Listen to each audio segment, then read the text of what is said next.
Good morning, students. Once again, I am before you, okay, with the race part of the modal verb. Okay, in my previous class, I was explaining about modals or modal verbs or secondary helping verbs. तो उसमें से they are 10 in number. That day I explained, I told all of you कि modals तो 10 होते हैं, 10 के अलावे ये तीन यूज्ड, नीड और डेयर, इन तीनों को सेमी मॉडल्स कहा जाता है। इन तीनों को सेमी मॉडल्स कहा जाता है। तो सेमी मीन्स क्या होता है? As all of you know, semi means half, 1/2, 1/2। तो ये तीनों आधा मॉडल है। तो ये आधा मॉडल्स है, तो आधा क्या है? This is topic of discussion कि ये तीनों सेमी मॉडल्स है, आधा मॉडल है। तो आधा और क्या है? तो आइए सबसे पहले okay let's explain used to. पहले आते हैं हम लोग यूज टू पे। यूज टू ये हाफ मॉडल है और हाफ एडजेक्टिव है, यानी ये आधा सहायक क्रिया है और आधा ये क्या है? एडजेक्टिव है, विशेषण है। तो हम लोग कैसे जानेंगे that in which circumstance it is a helping verb and in which circumstance it is an adjective? जानेंगे कैसे हम लोग? तो इसको पहचानने का एक आसान तरीका है। जब ये मॉडल वर्ब या हेल्पिंग वर्ब के रूप में रहता है तो ये क्या डिनोट करता है? रेगुलर पास्ट एक्टिविटीज, जिन एक्टिविटीज, जिन वर्क्स, जिन एक्शंस को हम लोग बीते हुए समय में पास्ट में रेगुलरली करते थे, नियमित रूप से। लाइक जैसे हम लोग हिंदी में कहते हैं ना, हम लोग रोज़ वहाँ जाया करते थे, हम लोग रोज़ फुटबॉल खेला करते थे, हम लोग रोज़ क्रिकेट खेला करते थे, वह रोज़ यहाँ आया करता था। तो इस तरह का जो रेगुलर पास्ट एक्टिविटीज़ को ये डिनोट करता है जब ये मॉडल वर्ब के रूप में रहता है। Like I used to go there every day, मैं वहाँ रोज़ जाया करता था। Okay, we used to play cricket every day, हम लोग रोज़ क्रिकेट खेला करते थे। तो इससे क्या है?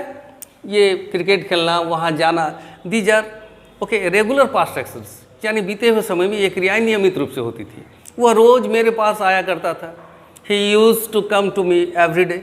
ओके, बट जब ये एडजेक्टिव के रूप में रहता है, ये एडजेक्टिव का जब काम करता है तो यूज टू का मतलब हो जाता है हैबिचुएटेड और एडिक्टेड और एक्स्टम्ड।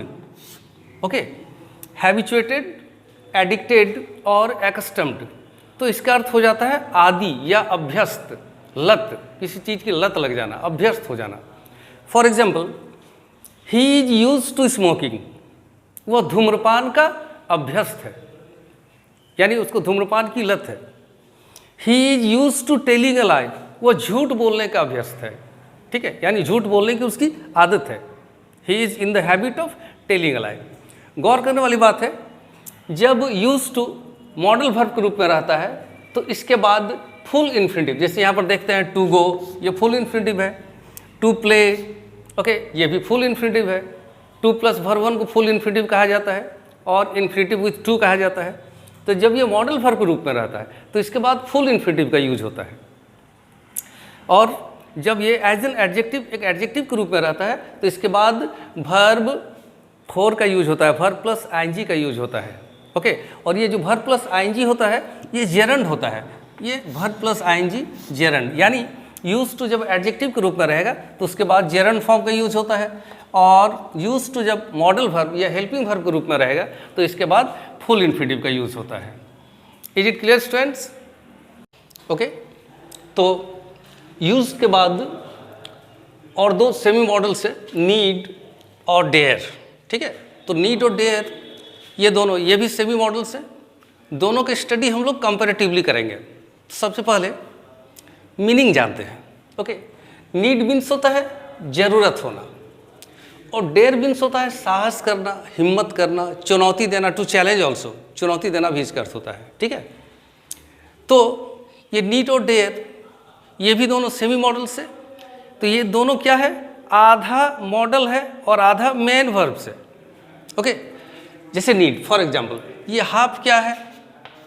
हेल्पिंग वर्ब है, और हाफ क्या है? मेन वर्ब है, प्रधान क्रिया है। ठीक है, सिमिलरली डेयर ये भी आधा क्या है, हेल्पिंग वर्ब है, और आधा हाफ क्या है, मेन वर्ब है। तो हम लोग कैसे जानेंगे कि कहाँ पर नीड या डेयर मेन वर्ब के रूप में है, कहाँ पे हेल्पिंग वर्ब के रूप में है? How can you know it? हम लोग इसको कैसे जान सकते हैं? तो इसके लिए एक इजी फॉर्मूला है। जब आप लोग देखोगे सेंटेंस में नीड सब्जेक्ट के पहले रहेगा, सब्जेक्ट के पहले रहेगा, या सेंटेंस में नीड के बाद नॉट रहेगा, इन दोनों सर्कमस्टांसेस में, इन दोनों सिचुएशंस में नीड क्या होता है, हेल्पिंग वर्ब होता है।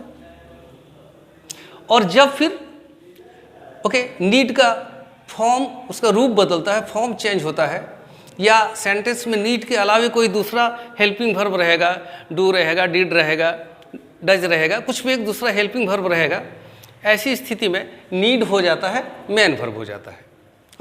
हालांकि मीनिंग सेम रहता है, चाहे वो हेल्पिंग वर्ब के रूप में रहे और एज ए मेन वर्ब रहे, दोनों ही सिचुएशंस में मीनिंग सेम रहता है। सिमिलरली डेयर, विच मीन्स साहस करना, ठीक है, हिम्मत करना, चुनौती देना, टू चैलेंज, इसके साथ भी यही बात लागू होती है। जब सेंटेंस में डेयर सब्जेक्ट के पहले रहेगा, दिस इज सिचुएशन नंबर 1, या सेंटेंस में डेयर के बाद नॉट रहेगा, this is situation number 2। In both these situations there will be a helping verb, semi modal. But like need की तरह जब डेयर का फॉर्म बदलेगा, डेयर, डेयर्स, इस तरह का जब उसका फॉर्म चेंज होगा, या सेंटेंस में डेयर के अलावा कोई दूसरा हेल्पिंग वर्ब रहेगा या रहता है, तो ऐसी स्थिति में डेयर क्या हो जाएगा, मेन वर्ब हो जाएगा। Is it clear? फिर से एक बार इसको मैं रिपीट करता हूँ, इसलिए कंपैरेटिवली, ताकि आप लोगों को इजी पड़े समझने में, कि सेंटेंस में जब सब्जेक्ट के पहले नीड को देखेंगे, या नीड के बाद सेंटेंस में नॉट रहेगा, तो इन दोनों सिचुएशंस में ये हेल्पिंग वर्ब हो जाएगा। और फिर देखेंगे जब नीड का फॉर्म चेंज हो रहा है, नीड, नीडेड, नीड्स, जब फॉर्म चेंज हो रहा है, या सेंटेंस में नीड के अलावे कोई दूसरा हेल्पिंग वर्ब है, तो वैसी स्थिति में नीड हो जाता है मेन वर्ब। सिमिलरली डेयर, जब देखेंगे सेंटेंस में डेयर सब्जेक्ट के पहले है, या डेयर के बाद नॉट है, तो इन दोनों सिचुएशंस में डेयर हो जाएगा हेल्पिंग वर्ब।